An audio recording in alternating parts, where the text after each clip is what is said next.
So we get eliminated in the playoffs in 2004. I toss my cleats in, I toss my batting gloves in, I toss my glove in the trash, I start packing my locker. And then the manager called me into his office and said, "Hey, come on in." I was like, "Okay, what did I do wrong?" He goes, "You're going to the big leagues tomorrow." I was like,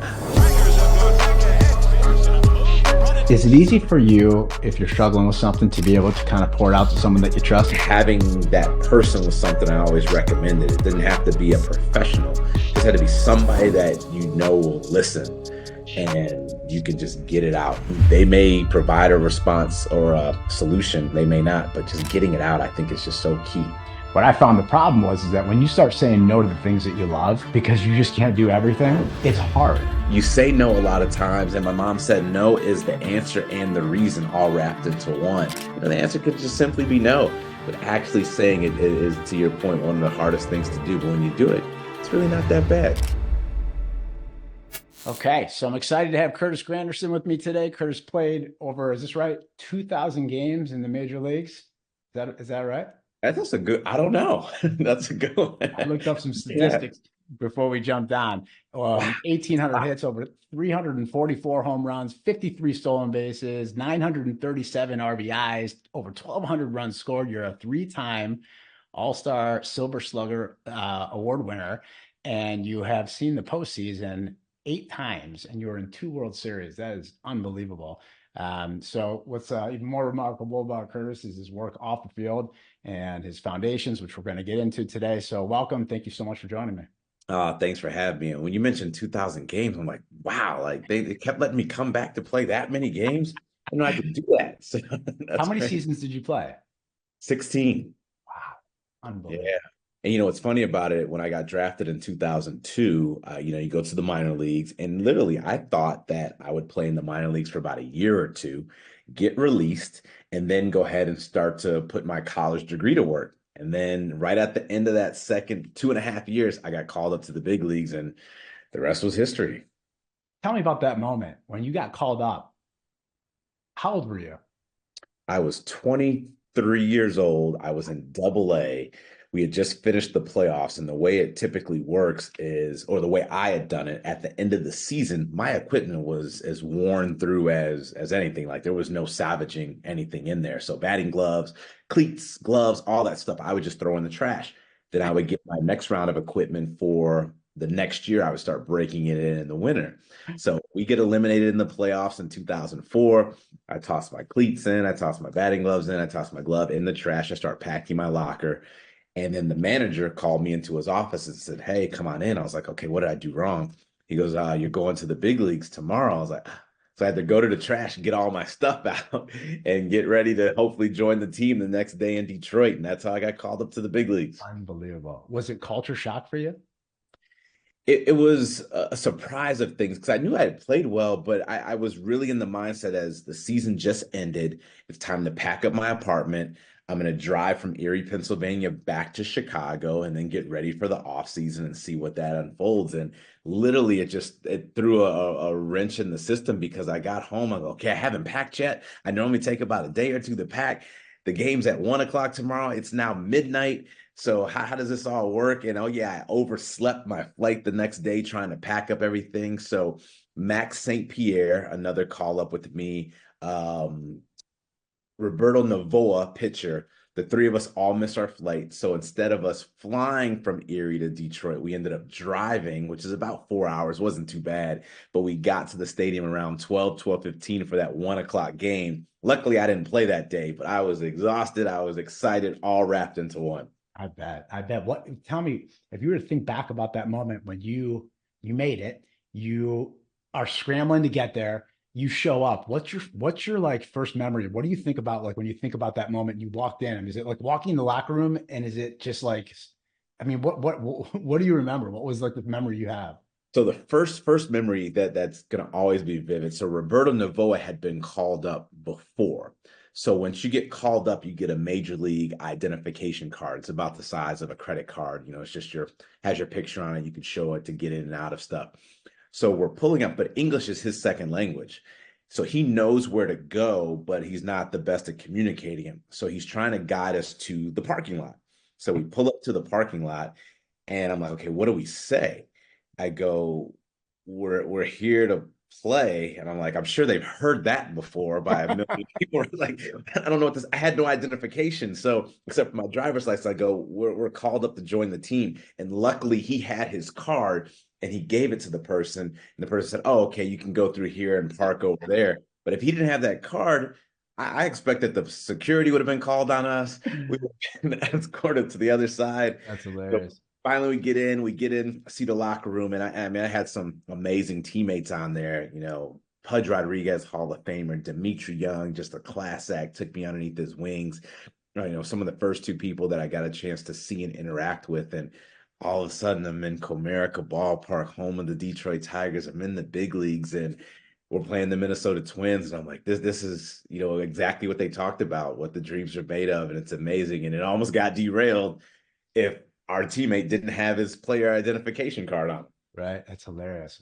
Well, before we go back, I have one more question about that. You mentioned a couple of people that had an impact on you. Can you share one thing you learned going into the majors from someone that you looked up to that kind of stuck with you, that really helped you?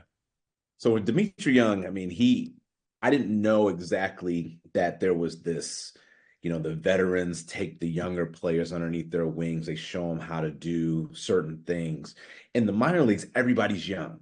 So Right. everybody's fighting, kind of going. And if you're an older player, you're not necessarily super excited because you're repeating a level that you shouldn't necessarily be at. So they're not very helpful. They're not very informative. It's team, but it's very individual. So once you get there, this is my first time where someone's like, hey, I'm going to take you out to eat.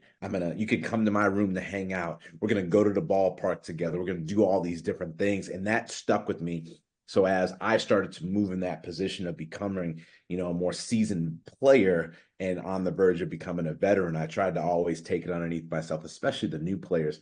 One, make them feel comfortable. I know there was that history of hazing and initiations of, both the good, bad, and a lot of the negative that came with it. My whole process was we're all on the same team fighting for the same goal. I need you to be as comfortable as you can be so that way you can perform at your best and we all can perform at your best. Me trying to rip your clothes or, embarrass you and do all these different things, I'm assuming isn't going to make you be the most comfortable. And Dimitri made me feel comfortable, and I was able to pass it on to others. But I was right on that verge where a lot of that hazing had just started to stop, where guys would make you carry their bags and do all these different things, take your meal money and do all that. And Dimitri wasn't that way with me. And that's why our bond was so tight. And then from there, I was able to start doing that stuff for other players coming up. I remember when I went to Ohio State and I went to look at all the fraternity houses. I'm like, there's no way I can go into one of these fraternity houses because if they haze me, I might kill somebody. Oh, man. And I wasn't a drinker too up until I turned 21. Just no reason. I always partied, had a good time. But I always thought about that. I was like, if I go join a frat, how does that work? I mean, the Right. assumption is you got to drink and you got to drink a lot. I wonder if I say, hey, I don't drink, would that be okay? But, I never joined a frat, so I don't know. You got to wonder what's behind, everybody's complex and everybody's got layers of depth in them that most people suppress. They suppress it from their childhood. They're not even aware of it. And you have to wonder the people who are hazing hardcore, what's behind it, right? Because there's definitely issues that are they're unresolved or that make them feel a certain way by making other people feel a certain way. And it's the exact opposite of leadership. It just is. It's And in the baseball world, that's the where I can compare it most. I had older players who had been hazed and had gone through those rigorous initiations. And you could tell it was ingrained in them. Someone did this to me, I'm going to do it to the next right, person there. And there were certain things we did. We did rookie dress up, but I was all about it. If there was a team thing and it wasn't singling out someone, it wasn't as bad. I had to dress up as Pocahontas my rookie year there, but it was me and 10 other players, right? I right. wasn't singled out. There's a difference there, I feel like. Now, it may not have been the most comfortable, but that's how we did it. And as we move forward, I tried to make sure that it was a team thing. And I Right. would join in on some of it as well. Like, all right, this is the dress up day. Let me get involved as well. Let's all go get some donuts because we're all going to enjoy. Like, we're not going to get things that you aren't going to enjoy or be able to partake in. I wanted to make sure that players got a chance to, be a part of it as well. It's an amazing thing, right? Because leadership, I'm very passionate about leadership. And the one thing I know about leadership and just seeing it in the business world is the amount of influence that one person can have. And it's amazing about what was going on in that culture, how much of that was simply the herd mentality of people just going along with the way it was, the way we do things, and didn't even, maybe it was against their core value, but they just did it anyways because they didn't want to look to be someone who was going against the grain. And for someone to have a strong core and to be able to kind of take a stand or just live their principles, like your mentor, the guys who you looked up to that changed that culture, there were probably a couple of people who were at the core of that had influence, whether it was, consciously or not, that other guys were following. And then it just kind of seized whether people were getting in trouble or not, or whether it was just, a different time and the culture changed. But it's amazing, when you think about the power of influence and how one person actually, you don't need a whole team of leaders. You just need a couple really good, strong ones. That's it. And especially if you're a young player in that situation, you can't say too much. Like, I just got Right. here. I'm looking to send me back. So Right. tell me what you need me to do. You want me to jump? How high? That's going to be the response. And it's a little difficult in that space, but you got to find, hopefully, again, I was very blessed that I ended up in the big leagues with Detroit at that time because I had a good group of guys that were coming into it. And then soon after it, we had other very good veterans. Kenny Rogers was 40 years old and was just amazing. I remember being nervous right away. Like, I had the vision of Kenny Rogers where he had attacked the cameraman because the cameraman was following him and he threw the camera down. I was like, oh no, I got this 40-year-old teammate that had broke this guy's camera. And Kenny was the nicest teammate, one of the best that I had ever had. I remember the first time he joined us, he sat on the bus next to me and he had this leather jacket on. I'm like, oh no, what do I say? And he's like, hey, Grandy, what's going on? How you doing? And it was awesome. A great teammate. I had Sean Casey, the mayor. They call him one of the friendliest players in the game for a reason. And Gary Sheffield, big brother, coming into his own, same thing. Very strong individual, very intense, but goofy, relaxed. I would sit next to him on the plane. So again, I was very fortunate. I had some great just people in addition to just great baseball side of thing. And that just helped shape and mold me to continue to keep doing it as I went on. I mean, I remember, being with the Mets, we were in Atlanta and we were kind of running through a little bit of a kind of a skid right there. And this was young Jacob deGrom, Matt Harvey, Noah Syndergaard, Steven Matz, David Wright, a bunch of, a mix of old and young and a lot of talent. I said, all right, we got to bring this back to fun. So I ordered on Amazon, I think 6 or 7 dozen dodgeballs and brought them to the clubhouse. And the clubhouse is a big rectangular square with couches and chairs. I threw the dodgeballs out and I said, let's go. And we had this massive dodgeball fight in the locker room before a game. But again, it was a team thing. It wasn't, hey, rookies, you go stand up on the wall and we're just going to peg balls at you and stuff like that. I mean, it was amazing. Players were diving on couches and throwing each other. No one got hurt, but it just helped just bring that culture together. And then sure enough, we were in the World Series the next year in 2015. Are the coaches engaging or are they observing? I remember them walking in and walking right out. Um, and I think they also look at it and go, okay, this is their space.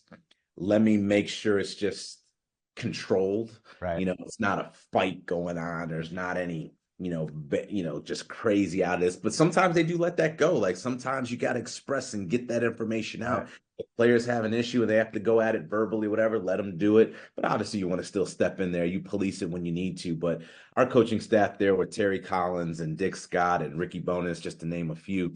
They just kind of sat back and watched, and they would, laugh, enjoy, ask who won afterwards and who's all right, make sure their starting pitcher's okay and good to go. And I'm like, we're all good, Skip. I got it under control. So they just let it go. But I think that comes from knowing you have leaders on top that you can let them lead. And we had David Wright, like I said, we had myself, we had Bartolo Colon on those teams. We had players that were able to lead and gather and get everybody under control. And now they just watched from afar and sat back. How would you describe the difference between the influence that the coaches had versus the veteran players?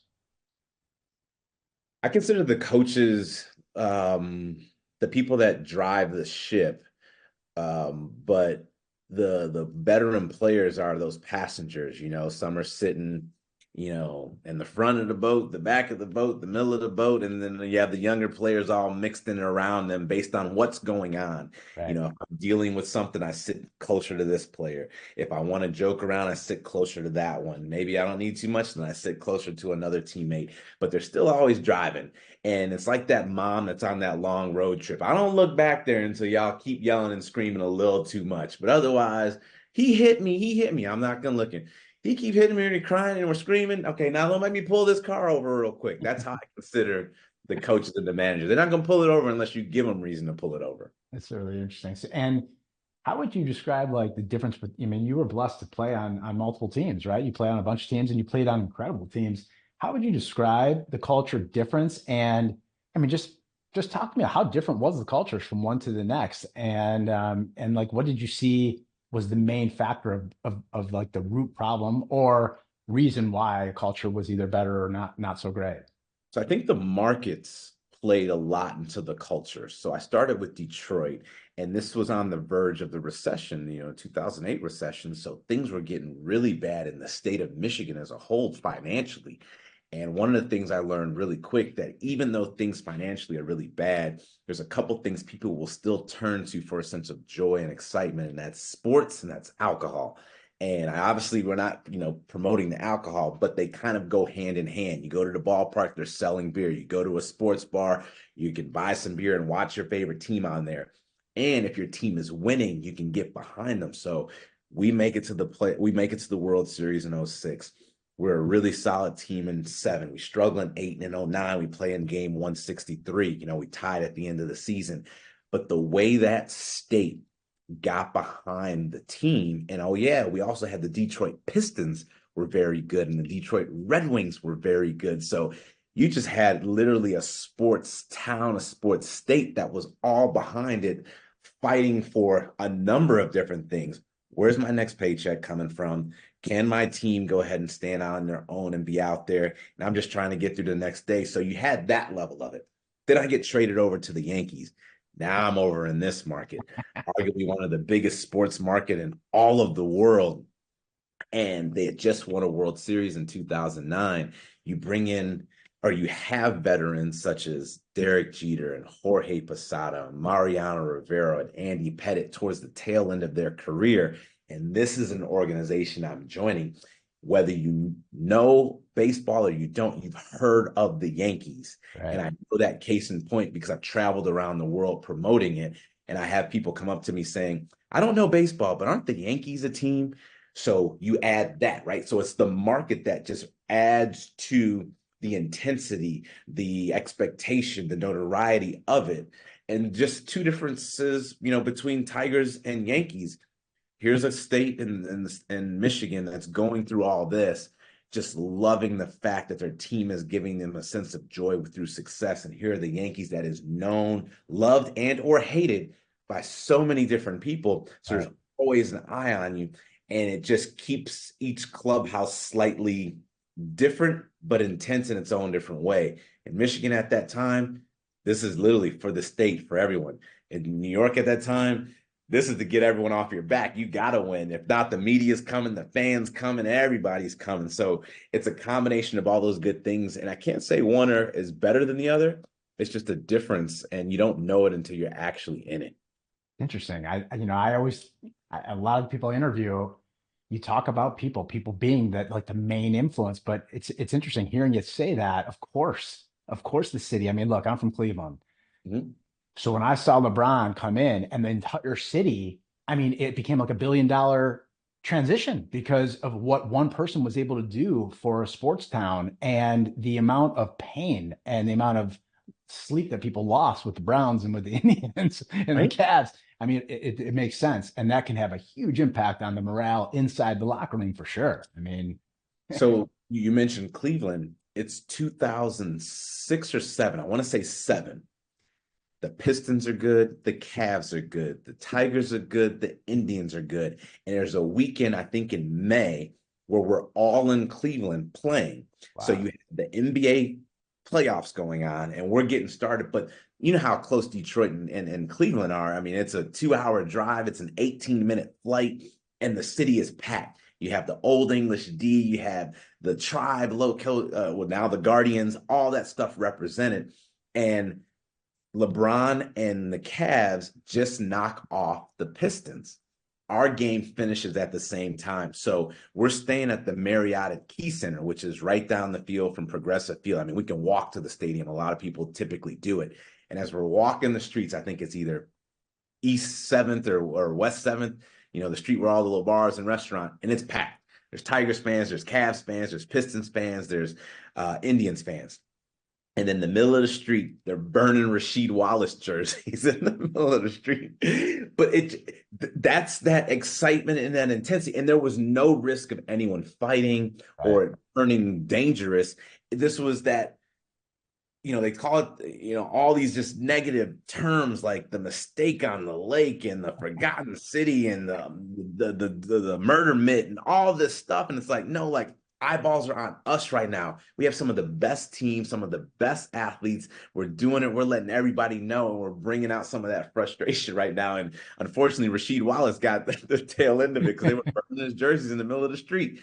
But it was such a fun rivalry because even playing in it, it was always, well, you haven't beat the Yankees or Boston yet, or Right. for the Cavs and the Pistons, well, you haven't beat the Lakers or the Bulls or, any big market team. And they're like, just give us a chance and we're going to show you. The Pistons were back-to-back NBA champs. We had knocked off the Yankees in 2006 to advance in the playoffs. Like the Cleveland knocked off the Yankees the next year. So just give us a shot and we'll show you. And it was all that made it exciting to be there during that time frame. Yeah, it's really cool. I went to Ohio State. So the Ohio State, it's an Ohio State town in Columbus, right? And even like just the Ohio State Michigan rivalry. But I remember it did go sour and there were riots and there are, people getting crazy, right? And it's interesting. I never really thought about it until hearing you talk about how the culture of an organization is so heavily impacting sports by the culture of what's going on outside the locker room. I mean, again, you can have a huge influence inside, but you were on some big teams that had a lot of exposure, and yeah, it's really interesting. So I appreciate you sharing all that. Let me go back. Uh-huh. Let me go back real quick. Who in your life had the biggest impact on you growing up, and something maybe that stuck with you and is the reason why you are the way you are today, or anything that you carry with you that really had a huge impact on you? There's a number of people. My parents, for sure, and both of them were educators. My dad taught K-8 gym. My mom taught high school science. And as a teacher, you have so many different individuals in your classroom. They come from all walks of life, and you have this 50-minute period with them where I got to try to relate to them. I have to understand where they are, meet them where they are, speak a certain way to one and speak a slightly different way to another one, and then be comforting to them during that time frame, almost as that extra mother or that extra father, or that extra parent for them. And witnessing that, I got a sense of seeing literally that the golden rule, treat others how you want to be treated, because they're the ones that are in the control in that space, and how they step into that classroom and lead that classroom is going to determine how those kids move on, whether they love school, love the teacher, hate the teacher. That teacher is part of that reason. And it was the same thing I saw with a lot of just the teams I played on, the people I've interacted with, whether it be domestic or international. How I engage and treat people is going to kind of set the tone from the beginning, whether I'm mad, happy, sad, or indifferent. My interaction with that person is going to go a very long way. Now, if they continue to go one way or the other, I can remove myself from the situation, but I can also make that person get really excited just by the way I interact with them. So that stood out right away. And then even my first ever baseball coach, who was a female, and it was one of the only females I've had in a position ever throughout the course of my career. So it's T-ball, and we're getting started. And one of the players, his mom, decided to coach the team. And as you have a parent who's a coach, you can take it a ton of different ways. I can show favoritism to my child. I can really, you know, forget about everybody else, or I can treat everyone like they're my children. And she did that. She treated everyone like we were her kids. And that was really game changing, because if that experience would have been bad, I would have said, Mom, Dad, I don't want to play anymore. Right. That could have been the first and last time I ever played baseball. But the experience that she gave in T-ball, which was fun and it was should have been fun, and she made it fun, made me say, you know what, this is fun. I want to do it again next year. And then it just continued to go and go and go. So those are some early ones right away. I think that really set the tone because I've seen it on the flip side, and I'm sure you have too, where you get that coach or that teacher or that instructor that you just don't like, and you're like, I like doing what I'm doing. I just don't like how that person is making me feel when I'm doing it. So because of that, I'm just going to remove myself from the situation and never come back to it. And we lose a lot of people that could have gone on to do some amazing things, all because of how the interaction was with the person who was in charge. Yeah, no question. I mean, like the impact that a mentor or a coach can have on you. I was blessed to have it my entire career. And when I meet people or I talk to people who don't have that, it sucks because, it has such an impact. No one can do it by themselves. Everybody's got blind spots. And unless you have a true teller in your life that can call you out and help you because they care deeply about you, it's truly a blessing. And you only need a few. You really don't need that many people in your life. I wonder if that mom knows the impact that she had on you. Like I wonder if she like realizes just how special she was to be able to give you that gift when she was probably just doing what she normally does. Just being a mom, like doing what she felt was right. She didn't come out and say, okay, all right, my plan is to Right. make sure that all these, it was just, hey, this is how I think it should be. And some people are don't realize that they're doing the reverse because that's how they think it is, whether they were brought up that way or not. So I stayed in touch with that family. She unfortunately passed away recently, but I stayed in touch with them up until then. We're talking, wow, over 30 years, just crazy to think about how that ended up being. But those coaches and mentors, they can be around you more than your parents, depending on what the day looks like. Same thing with the teachers. If I'm in school from 8 to 3, and mom and dad don't get home to 5, and we're in bed by 8 or 9 o'clock. You start doing the math, you go, okay, I'm around some other people a lot longer than I am around my own parents. So they're really going to have some impact on me.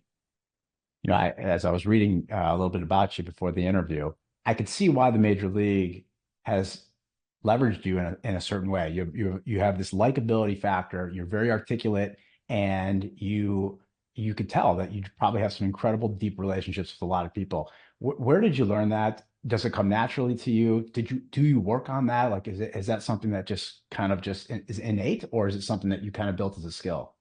I think it's a little innate. My mom was recently talking to me about this, and she was saying like you were always like the organizer, the planner, everybody.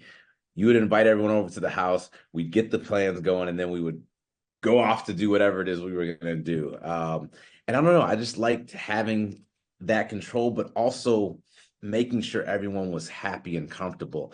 I mean, there's been a lot of times over the course of just my life where I've hosted things and everyone's always telling me, sit down and enjoy. And I look at it as, no, I need to make sure everyone else is good. Once everyone else is good, then I'll enjoy myself. And I get joy knowing that everyone else is having a great time, whether that's, the sports side, the school side, a party, an event, travel, whatever it is. I'm going to try to take as much off of your plate as I can so you can enjoy it. And then once you're enjoying it, that's when I start to have my enjoyment. And I think that's just been something in there for me because I know I'll always get there, but I want to make sure you have it. And if you're not having it, then it doesn't matter how much fun I'm having. So, So it's uh, a dangerous place to be, right? Because individuals like yourself tend to be so giving that you can not be taken advantage of, even though you probably can. But the self-care of making sure that you have to take care of yourself first so that you can take care of everyone else is there. mhm. Can you tell me about a time where you were maxed out? Can you think of times where like you went too far, you did too much, and at the expense of even just your own personal health and mental being? It's kind of ongoing now. The great thing with our devices that we have, we can put our schedule right there and see it and share with a ton of people. And I'll look at a schedule and say, wow, I don't have anything going on for, a month from now, the last Friday of next month. But then I'll see that and an opportunity will come and I'll fill it. Oh, I got nothing going on. So what I've had to start doing is scheduling like me time. So I'll look at the days where I know I don't have anything and say, okay, from this time to this time, I'm just going to schedule it as me. Like it looks like there's an event there, But at least when I go back to look at it, oh, I have something going on that day. And that something is just me. I have no idea what I may do in that time. It may be, sleeping, organizing, going to the movies, shopping, eating. It could be anything, but that me time is important. And I've had to understand I have to start doing that because one month I'll look up, oh, next month I got nothing going on. It's gonna be great. And then I get to that month, what just happened to this month? And I got all these different things going on, and it's all stuff that I want to do, but I kept forgetting that piece about me because, like you said, I was always in that spot. I mean, it wasn't uncommon for me. I used to love throwing New Year's Eve parties, and I would get from the time we entered the door at, say, 9 o'clock until midnight. I'm moving and shaking and doing everything I need to. And then once we finally hit New Year's, then I finally got a chance to start enjoying myself. But everyone else has had a great time. I've enjoyed it. I was like, okay, I got to pull back just a little bit on some of these things. And that's been some of the stuff. It hasn't got to the point where it's messed with me, my mental health or anything like that, but it could. And I think the fact that we've been able to identify it has definitely helped out. Yeah, I have a collaborative partnership with a gentleman named Gino Wickman, and he's big in the business world. And he has this thing that I absolutely love. He'll say, you have to, if you want to be successful in life and you want to be able to control your time management, you have to fall in love with saying no, and Yeah. almost in a devilish kind of way. And it sounds great and it makes sense because you got to protect your time. What I found the problem was is that when you start saying no to the things that you love because you just can't do everything, it's hard. It's very hard, especially when you have people that you care about deeply and you want to help them and you just don't have time because you're doing other things that either are a bigger priority that you love. And it's a great problem to have, but it's not easy. And for a leader who is needed or wanted in either ways that can help other people, that can make it even harder because you can have an impact, right? So I would imagine with your foundations, which we're going to get into in a little bit, you can do 1,000 things, but you have to really be very methodical and deliberate about what you're doing and when you're doing it, or else you end up doing nothing. It's been a challenge because instead of me saying no early on, I would just push things. Hey, let's do it later. Let's do it later. But I still haven't said no. So it's still on the table. And a lot of times I was hoping other people would forget, and people don't. So it comes back. So I end up doing it. So then I went to the flip. Let me just do it and get it off my to-do list. And then I'm Right. just constantly doing things. And what's crazy, you mentioned about the no, there's such, we talk about mental side of it and affecting you, the anxiety of wanting to say no, or I'm about to say no, would just build. And then he said no, and the person said, oh, okay. You go, really? That's all I'd say. It's like you just don't know what's behind that curtain until you actually pull it back and see. But you say no a lot of times, and my mom said no is the answer and the reason all wrapped into one. You don't have to go into any detail. No, I'm too busy, or no, I would love to, but this, the answer could just simply be no. But actually saying it is, to your point, one of the hardest things to do. But when you do it, it's really not that bad. Yeah, it's funny. I have a coach that I've worked with before, and he used to say to me, when people are pressing you because they're curious, and you give an answer, your answer could be no, and like you said, it's the reason, and you don't have to give your reason. Like you feel like you should, and you feel like you have to, and they're asking you, but sometimes no is your answer. That is your answer because I just don't want to do it. I do not want to. Oh, I look back, that would be some things, I could change in the past. I wish I would have said no to more things. But I always just found like, oh yeah, there's 3 hours. Great. This will take an hour. Cool. I'll do it. The next thing you know, it's like, all right, I went a little long. I forgot I had to go there. I forgot I had to come back. And next thing you know, my 3 hours are gone. I'm like, dang, I didn't get a chance to do that whatever it was I was planning to do with the remaining time because that remaining time is now gone. Right. I'm gonna switch gears real quick. So my brand's called Authentic Authority. So you seem like a pretty transparent person. So I got a tough question for you. Good.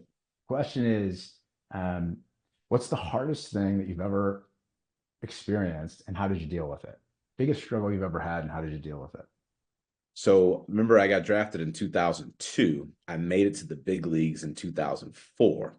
But in 2003, I was ready to quit baseball. I was done. I did not want anything to do with it. Not because of the game. There was a lot of things happening outside. I'd actually made the All-Star team in the Florida State League. Things were actually statistically wise, looking pretty good, but I was hating life. If you've ever been down to the Florida State League, it's one of the most challenging leagues because Florida in the summertime is hot, it's humid, it may rain almost every day, and you're utilizing the big spring training complexes that hold anywhere from 5 to 10,000 people. But again, those descriptives of that time of the year, 5 to 10,000 people aren't coming to sit out in 95-degree weather with 90 plus humidity with a chance of rain. So there's nobody there. And that's going on. I got some things that are going on back at home, and I'm just like, oh, and a couple things saved me to get through that. I had Nextel phone, I had free nights and weekends. And once it would get nighttime, I had a couple buddies I would just always reach out to, and we talked nothing about baseball. And that got me through. And the crazy part about it, I made it to the big leagues the next year. So I was literally like, once the season finishes, because my dad always said, once you start something, just at least see it to the end of the season. And at the end, if you don't want to do it anymore, you could be done. My goal was once the season ends, that's it. I'm going to go put my degree to work and go from there. And at the end of the year, it started to get a little better. The temperature dropped. We had what was called instructional league. So a couple additional players joined the team that I was a little bit more comfortable with, had, just really good chemistry with. And that got me through the season. Prior to the season, I had some of those older players that just did not want to be there, that were not very helpful, and just they didn't necessarily do anything to me, but the what do you call it? Bad just vibes. You could just feel it. And I'm a believer. If you come into the room negative, some of that stuff may get on me. And I felt like it did. And I was done. And it was a rough spot for about, I'd say about 4 or 5 months. And, I had to talk to our mental skills people with the team.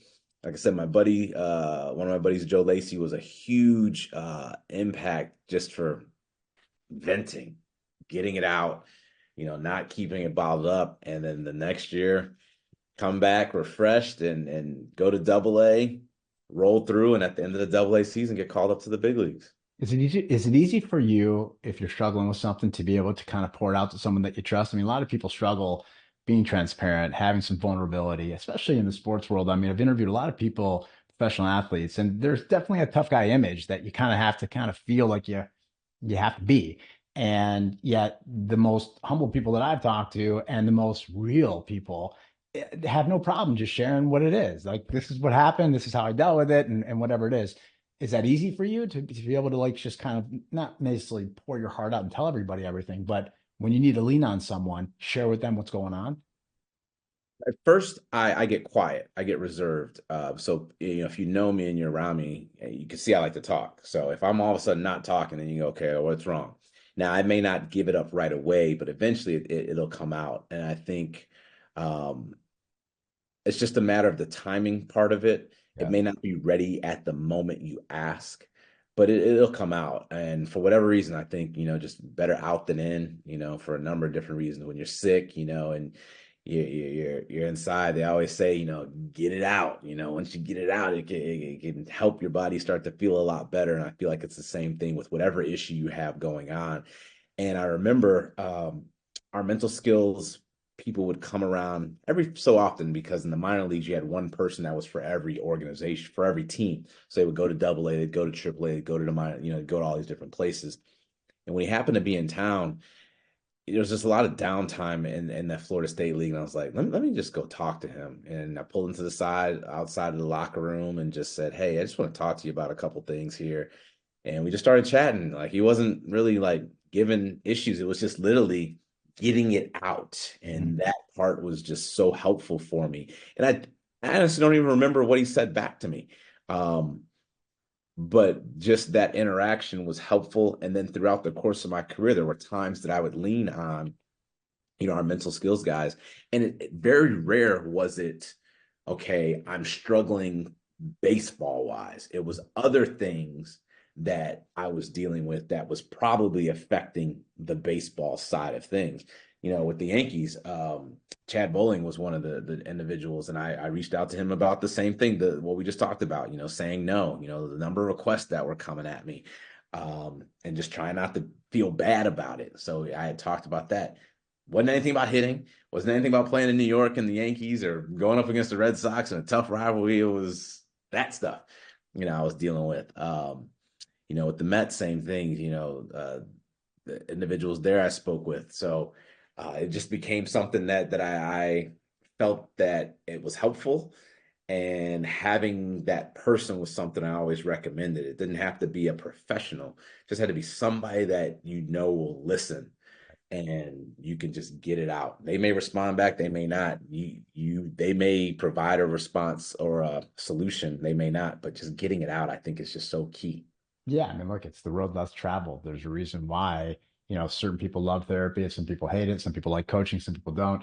And, it's hard. Some people have a real hard time, um, you know, sharing. And, one thing I saw in my business was I could always tell when something was going wrong because someone would be in their office and their door would be closed, more than it usually would be. And you just Oh, know.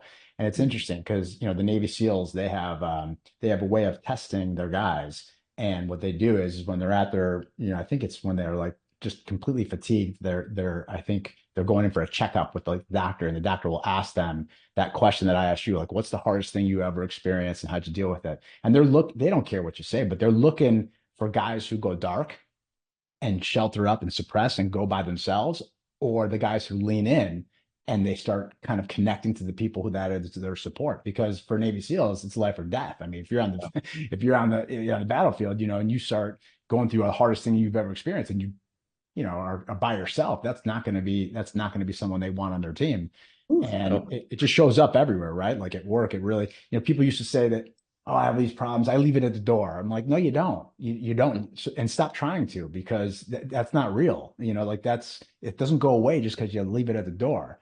And, Mhm. people, I think in sports and also in the workforce, I think, you know, you say, well, we're a family, but the reality is you're not a family. And at the end of the day, everyone goes home to their own situation and everyone's struggling with something. Every, Something. everybody. So like, I think being a leader and being able to like tune into that and, realize that like when you said, when you went to him, it was nothing special. He just talked to me. You don't realize when people are talking to you, sometimes they've got that going on and you're that rock that they're coming to. So I would imagine you had a lot of guys talking to you with your personality, and whether you knew it or not at the time, that you probably helped a lot of people, just because I could tell your personality is very electric and I could tell that people are probably attracted to. So I'm curious, did that serve you well? I know you traveled around the world and that was a pretty big opportunity for you. Um, how different was the culture, connecting with people, and what'd you learn about that experience going around the world? The coolest thing about traveling the world is you get to see how things are similar, but they're also different. And especially in places where English wasn't the primary language, and I didn't necessarily know the language where we were going. I tried to connect with them with the things I knew that would be relatable. So I always leaned in on education. No matter where it was in the world, I always felt like everyone's eyes popped open when I said, "Hey, this gave me an opportunity to get an education," and then they're interested. And Right. then, physically, I'm not the tallest, I'm not the biggest, I'm not the strongest. So we would be in different places, and people would be around my size or around my height, maybe a little bit taller, bigger, smaller, but I wasn't the 7 foot tall basketball player coming in saying, "All right, everyone, let's play basketball," and everyone's looking at me going, "I'm not that tall." Uh, so those things helped. And then I would try to adjust to what was happening. If I was going really fast and I felt things were slower, I would slow it down. If I never felt like anything was too basic. So even if I was in a place in the Far East, for example, I got a chance. I was fortunate enough to go to Japan, Korea, China, and Taiwan. And if you don't know, the assumption is, well, Japan plays baseball. All four of them must play baseball. Well, Japan has been playing for a very long time. Korea has been playing for a very long time. Taiwan or Chinese Taipei, depending what you want to call it, they've been playing. But China itself has not been playing. And when I got there right away, I was like, all right, let's get ready to roll. And I'm realizing that they haven't been playing nearly as long as everybody else. So we had to take some steps back. And there was no shame in it, nothing at all. We just had to start, at level 1 or level 2 versus going right into level 9 or level 10. And I hope and I assumed that it was appreciated that I didn't come in right away. You don't know this? How do you not know that? What am I doing here? You don't know this. Like, I never looked at it that way. I was so excited that I was welcomed, and I was trying to take as much information for myself as in addition to give. So when I can leave out and just talk about some of the differences that I learned and bring back and add it to my culture, it was as exciting for me as I hope it was for them. And that was one of the coolest things just about traveling all across the world, the places that knew baseball, had learned it, were learning it, or were already entrenched in it. It was a wide range. And I mean, same thing, treated everybody with respect out there. I was no bigger or better. My job title was just different. Very cool. Very cool. All right, so we're running out of time. I could talk to you all day. I got a few more questions, and then I want to jump into your foundations. No worries. Yeah, this is cool. Let's keep it going. So so I'm curious. I saw something about your love for wrestling. Yeah. Can you just tell me a little bit about that so I can understand it? Because I'm a wrestler, so I want to make sure I understand. I know this is the little bit of a different type of wrestling in the Yeah. entertainment world, but where did that come from? Is this always when you were a kid? I mean, what's the deal behind that? So my grandmother on my dad's side got me into, at the time, WWF. I think there might have still been NWA, and WCW was just popping in on the scene. But I still have in my office upstairs a Junkyard Dog glass I got from one of my aunts. I think there's Hacksaw Jim Duggan glass in there. So we would always record pay-per-views, and when my grandmother would come to stay, she would not only watch me, but she would watch these recorded pay-per-views. And my parents would come home and ask how I was doing, and I'm practicing moves on the pillows and stuff all in front of her, and that's how it all started. And the only reason I'm not as involved in it now is because the baseball schedule just would start to get in the way. But all the way up through the Attitude Era and Monday Night Nitro and Raw, like that's when I was heavily into it. And then when I got into Pro Ball, I'm playing every Monday night, I'm playing every Thursday night, I'm playing Sunday, I'm traveling Sunday. I'm like, I'm missing what's going on. But most recently, I got a chance to go to AEW all out here in Chicago a couple times. I saw CM Punk make his return here. Obviously, I know he's now in WWE now. I saw Bryan Danielson, make his appearance in AEW here. So that's been my love. I'm just really behind on the storylines. I have no idea who's Great. heel, who's face, and all that stuff right now. But it's really cool, and that's what got me into it, and I always enjoyed it. That's so great. I was a Superfly Snicker fan. I love Oh, he's my yes. man. All Uh, right. it's the So team.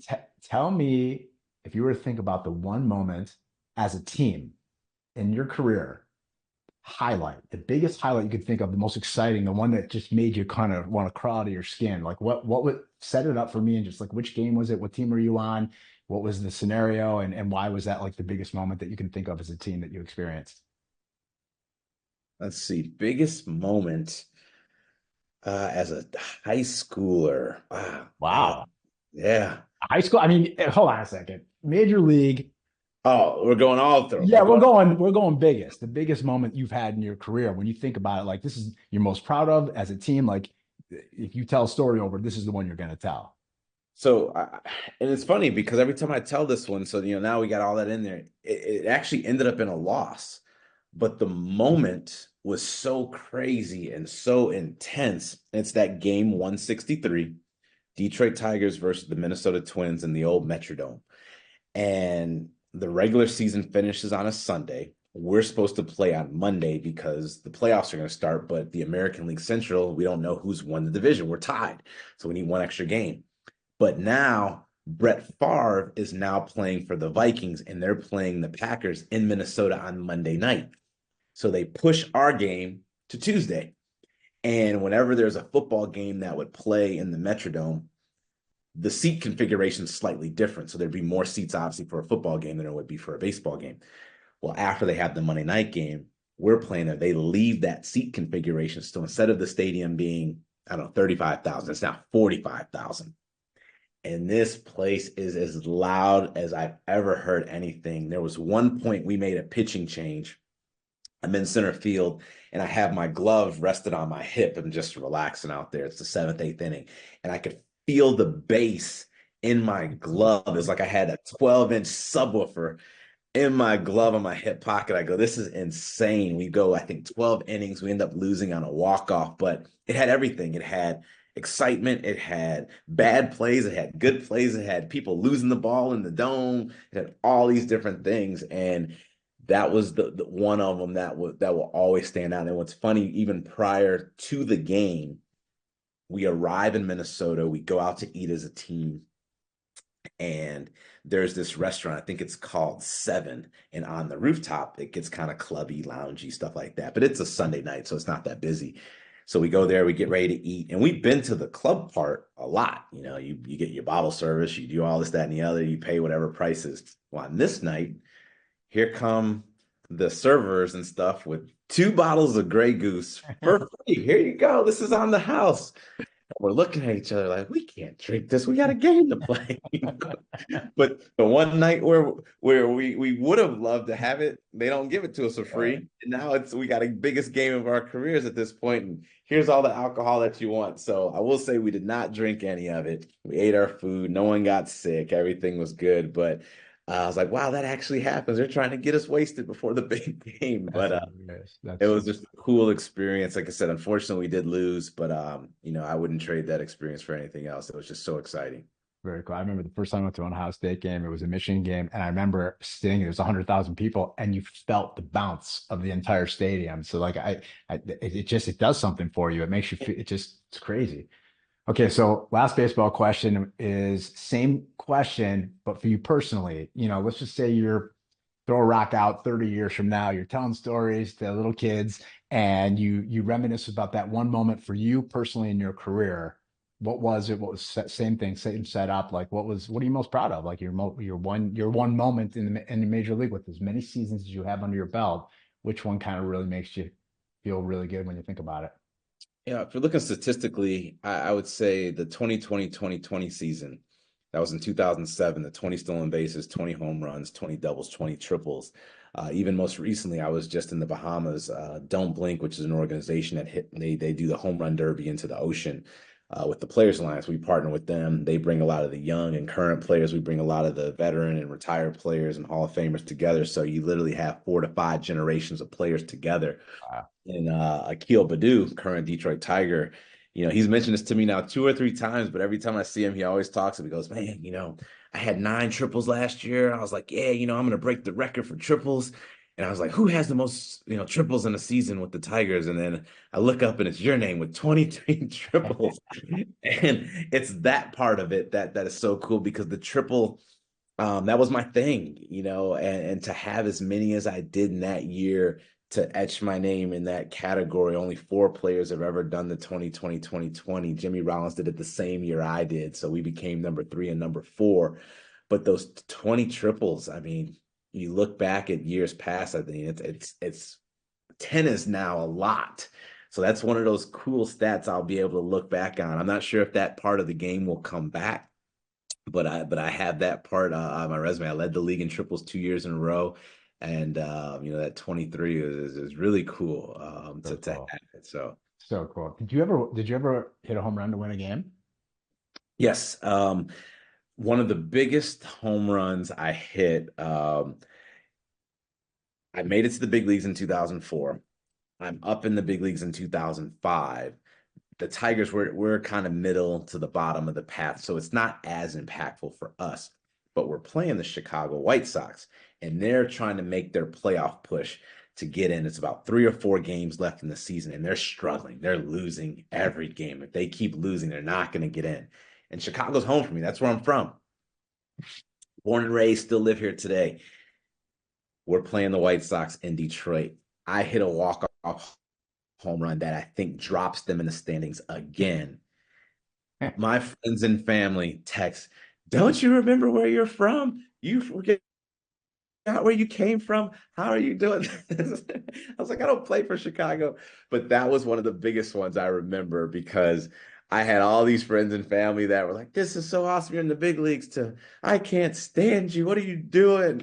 All in a matter of that's that sport, that fandom, the fanatics, for a reason. So that was a really cool one. That was in 2005. Did you ever hit a grand slam? Yes, I hit 10 over the course of my career. Unbelievable. Got Unbelievable. I lucky, mean, I asked you the most important one. You're telling me out of all the things you've had 10 grand slams. Which one was the biggest one? Um, probably number 10, because I didn't know it was the 10th one. It happened when I was with Toronto in Kansas City, and they said it's his 10th one, and I was like, oh wow. And I was like, I hit 10. Like that's so cool. Like, you always think about being in that moment. I didn't realize I had that many opportunities, 2,000 games and all those different moments. There was one here and one there and one here and one there, and then that was the 10th How one. many guys? How many guys have done that? I mean, Yeah, 10. I'm not. I would assume there's a good amount. You start thinking back to the day when players were hitting 5 and 6 and 700 home runs. I would assume they Right, have a lot of grand slams, right, but a lot has to go right. You have to be in the situation where everyone's on base, and right, then not only in that situation, you got to hit a home run. So you could hit a lot of home runs and no one's on base, but those people have right. to be on base. So thanks to all the base runners that had happened Unbelievable. of course of Yeah, those when you think grand about slams. over 2,000 games, when you think about what Cal Ripken did with how many, it's mind-boggling. It doesn't even make sense. He wasn't sick. He didn't have he didn't stub his toe. He didn't have a batter he didn't like facing. He just didn't wake up on the wrong side of the pillow one night. Like, how? Like, that's a record. There's a lot of records in sports that they say will never be broken. And they you can argue about them all, but that one, I think it's 16 straight seasons without missing a day. That's insane. And right now, the closest active, I think, is 400 or 500 games. So you're talking about still 1,800 more games this person has to play in a Unbelievable. row. Not only do you have to still be good enough to be in the big leagues at that time, but then you have to like not have any of those ailments happen, which I just don't see that's going to happen. Right. It's unbelievable. Where did you get your so let's transition now. We're running out of time. So the money, you get in the major leagues, you financially hit this bracket where, you're in the top 1% and it's the 1% of the 1%. And it changes things. And my first question is, did you have people who helped you with the managing, with understanding, with avoiding mistakes, common mistakes? I mean, is it talked about? Do they give you education? Is that something that you were good at, or is it something you need to get help with? I'm still learning. I don't know if I was ever really great at it, but I had some understanding. I would watch my parents balance their checkbook. So I would see that. I didn't know exactly what or how or what we needed or how we were budgeting, but I saw that. And I'm a junior, my dad's a senior. So when I was younger, and if you remember, and how old are you? I'm 48. Okay, so we're in that same, time frame, 42. There was that time frame where, you would take a credit card, give it to the kid, and there's usually like a note associated with it. Hey, my son or daughter can use the credit card here. I have to give them approval, right? Remember those days? So, um, my dad would give me the credit card, and they'll say, "Hey, you can go get one thing or two things, or let me know when you do it." So even early on, I mean, that's a lot of responsibility you're putting on that child. I could have went crazy. Then go to college. I didn't have a credit card, so my parents gave me a emergency, quote unquote, emergency card because me and my dad had the same name. So there would be a day, and I'm staying in the city of Chicago. That's where my school is located. I'd go out and say, "Hey, mom, dad, just went out to eat. I put $50 on the card. I'm just letting you know." So I didn't want to upset them. I didn't want to call and say, "Mom, Dad, I did $5,000 on the card." Right? I knew that call wasn't going to be good. So that was my financial education, I guess. Okay. Then I get my first credit card in college, and the reason I got it, you got a free T-shirt when you signed up. So I got a free Superman T-shirt, and I still have that credit card to this day. I've been a member since '02, I think it says on that card. So, um, but I would get checks and I would pay off my bills. I put everything on auto pay. So my cell phone bill, I had my rent, had a couple things, and whatever was left, I would just automatically slide it to the savings account because for some reason in my head, I was like, okay, I just don't want to run out. I don't know why that entered my mind.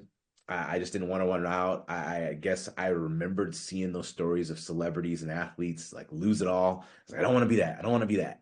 And that was my understanding. So then when I started to get a team around me, it was just, I always ask, hey, am I good? Am I good? Can I do this? And it was just, to have that reassurance and backup. So like I said, I still don't know it all.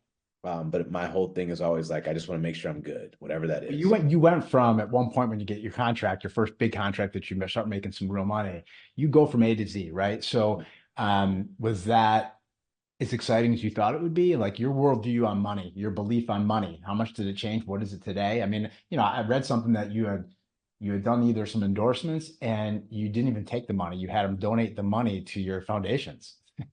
That's Yeah. just rare. It's rare people have that. So obviously it's rooted in this belief that you have about money. And I'm curious to know, like, as you transition from, the average guy to all of a sudden making some big bucks, where did you get that from? How is it just because enough's enough? Is it because you just have a giving heart? Have you always been that way? I think it was two parts, working backwards from the giving side of it. I learned early on that if my endorsement company gave me $1 in cash, that was different than me getting $1 worth of shoes because for the company, I could get more, right? I could get maybe 2 or 3 pairs of shoes for that same dollar. And I knew I was going to take some of this money and say, hey, I want to give out these shoes here. I want to do that.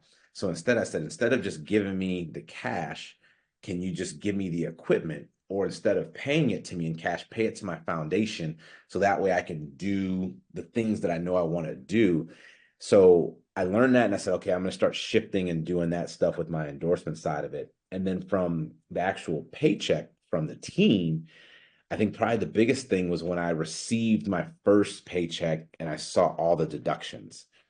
I realized that we get taxed at every city and state we play in as long as they aren't a no state tax. So a Florida and a Texas or a Tennessee, you don't get taxed there.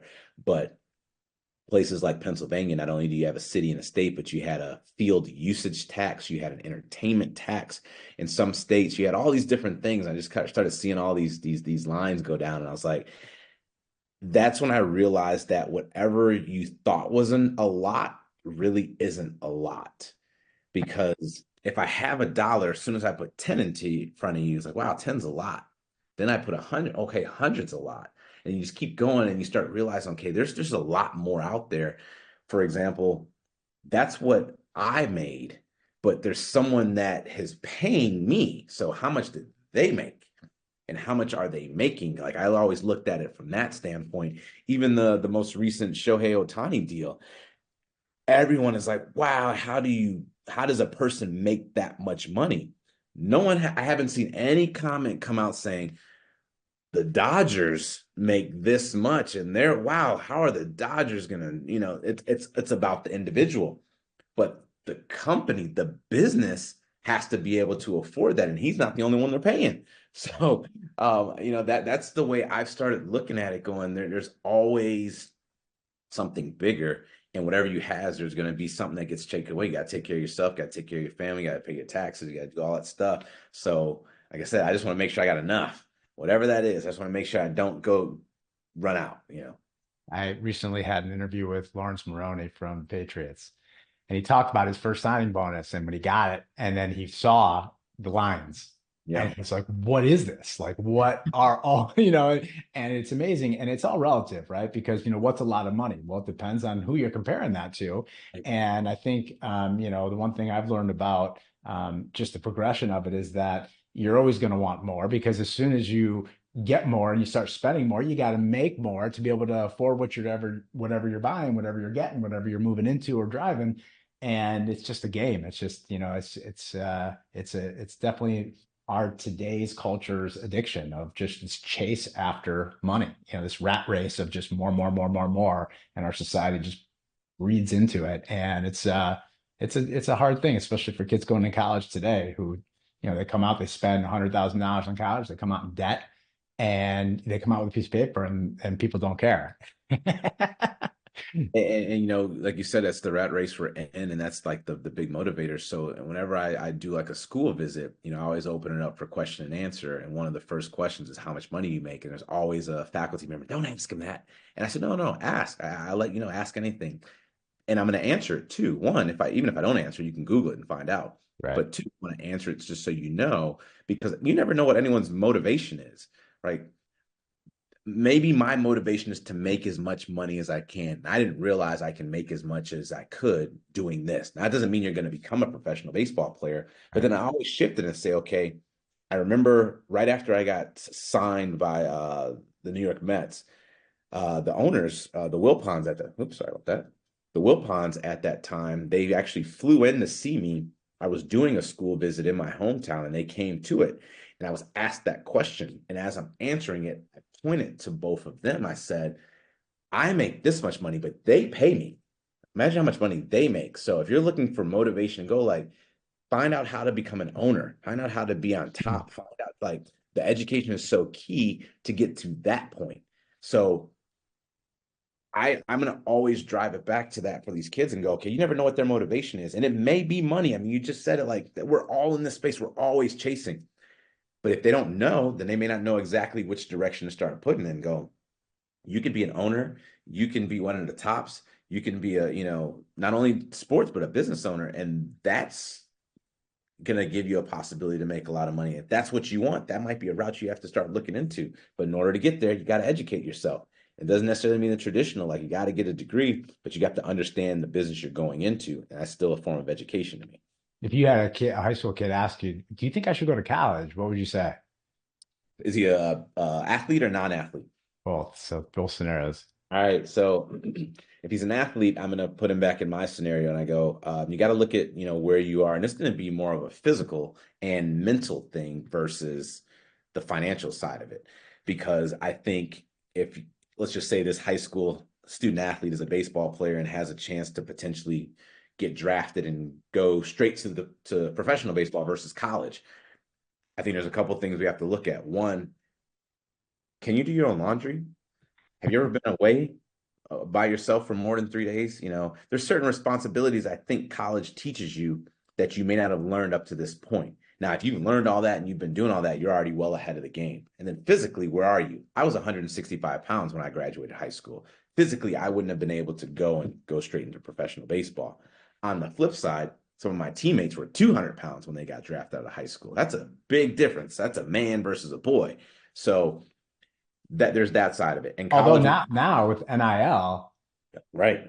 You know, and now, college was such a great thing for me just to develop, understand, time management and setting goals and discipline too. I missed there's some consequences for my actions and things like that. And now you add the NIL stuff in there, there could be some financial ability to go. Now, if it's just a student, I think you have to understand what it is you want to do. And it's hard as a 17 and 18-year-old to know exactly what you want to potentially do for the rest of your life. I think there's a stat that 50% people would get their degree and don't work in that field. And even me, I started out as an accounting major and I changed after the first semester to a business management major. And then I added marketing a semester after that. So saying, okay, I'm going to go to college and study this as a 17, 18-year-old where I don't know exactly what it is I want to do, I think is a tough question to lock yourself into. And I always say like age 16 is the biggest 5-year swing on both sides I think you'll ever have in your life. Just think about it. 5 years prior, you were in grade school. 5 years afterwards, you can vote, you can go to the military, you can drink, you can go to college, you can do all that stuff, all within 5 years plus and 5 years minor. Like you're 48, right? Once you get to five plus, let's see, what are the next couple of things for you? Prostate exam, a colonoscopy, right? You see what I'm saying? Like there's nothing major that's happening in this 5-year window for you and I. But for a 16-year-old, and now we're talking 17 about to graduate 18, and we're saying, all right, possibly go to college and declare your major right away and maybe take on all this debt. That's a tough thing to put us all in. And that's the way we're in right now. right? Uh, but at the same time, I come from a family of educators. Both my parents taught. My sister currently teaches at the university level. I was at the time one of a handful of major league players with a college degree. So I see the importance of it, but it's not for everybody. So I think you have to kind of know where yourself is, and you can always go back to school. If you don't want to start today, you can always go. And you also have to realize, do I want to take on all this debt? I got a cousin of mine who received some scholarships, and at the end of his 4 years, he still owed $160,000. It's like, geez, you know, Crazy. like it's gonna take a long time to pay that off, Crazy. What year did you stop playing baseball? 2020. And I so, retired in January, and then the world shut down in March, and people blame me. wow. So tell me tell me about your foundations. You got two foundations that you founded. Yes. Tell me about them. So the first one was founded in 2007. That was the Grandkids Foundation, now known as the Curtis Granderson Foundation. And that was in Detroit. The main purpose of that was showing the importance of education, using baseball and softball as the vehicle, get kids active, continue to get more kids an opportunity to play. From that point, it then grew. I got a chance to partner with Michelle Obama's Let's Move campaign to help fight childhood obesity. And that was very important because Mississippi was one of the most obese states at the time, and both of my parents are from Mississippi. My sister currently teaches in Mississippi, so I have a lot of family and roots in Mississippi. So I was really drawn to that and getting around it. And again, just with kids, just continue to find ways to keep them active. And when we're in shape and we're active, we can be, more motivated to do other different things. Then we started doing some food insecurity issues, making sure kids and family know where their next meals are coming from. So it's one thing to keep them moving and keep them active, but we also got to keep them fed as well. So that's what the Grandkids Foundation has been doing since 2007. We just wrapped up our grand giving month of giving throughout the month of November here in Chicago, where we partner with one of the grocery stores here, and all the proceeds benefit the Greater Chicago Food Depository and the Northern Illinois Food Bank. So for anyone listening, you can go to grandgiving.org to learn more about that. And then at my alma mater, UIC, Illinois Chicago, I was able to donate money there back in 2014 to help build the stadium. And then in 2016, once we were able to get it off and going, we started what's called the Chicago Baseball and Educational Academy. So the stadium was built for the university to provide baseball opportunities for the students, athletes there, which was, helped me get to where I am today. But being that we're in the heart of the city, I also wanted to make it available for the community to be able to first get a chance to step on a college campus, because a lot of these kids that come through this may be the first and possibly the only time they're on a college campus is through CBEA. So we get them there for that, and it's all year long. You're from Cleveland, I'm from Chicago. It gets cold in the winter, but we also have the indoor facility as well that's fully turfed out, and we get the kids all out there. We've done umpire camps, we've done coaches camps, we've done youth tournaments.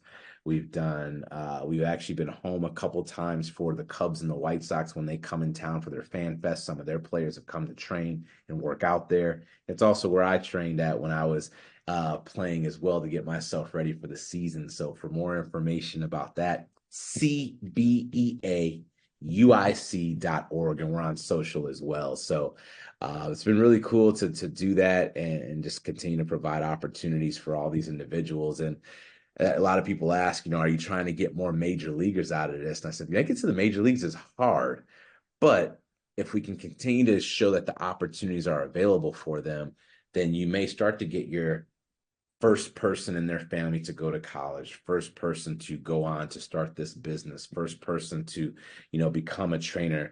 That first additional female that was the first female to coach me could be a coach, could be an umpire, could be in this space. So those are my goals from this, just to continue to provide the opportunities and then let the future take them. If they make it to the major leagues, great, but this isn't the whole thing about trying to get more major leaguers. I just want to provide more opportunities for kids and families all around there.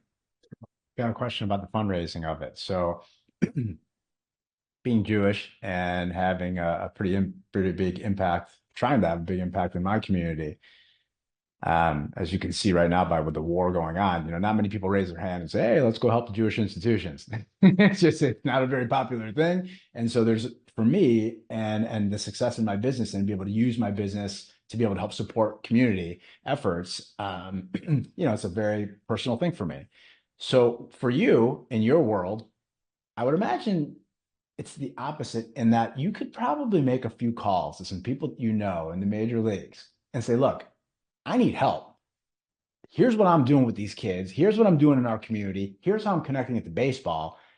I'm curious, do you make those calls? Is it easy for you if you needed it? Do you have a big budget? Or do you just say, look, I'm flipping the bill because I can, so I'm just going to, and I don't like to ask other people, for money, but you're actually giving people a gift by giving them the opportunity to come help you, right? So I'm curious to know how that mentally plays out and how it actually acts itself out in your life. So I have a range of friends, just like everybody else. I have people that are just a standard, they have a normal 9 to 5 job, and I have people that are made a lot, in their 9 to 5 jobs.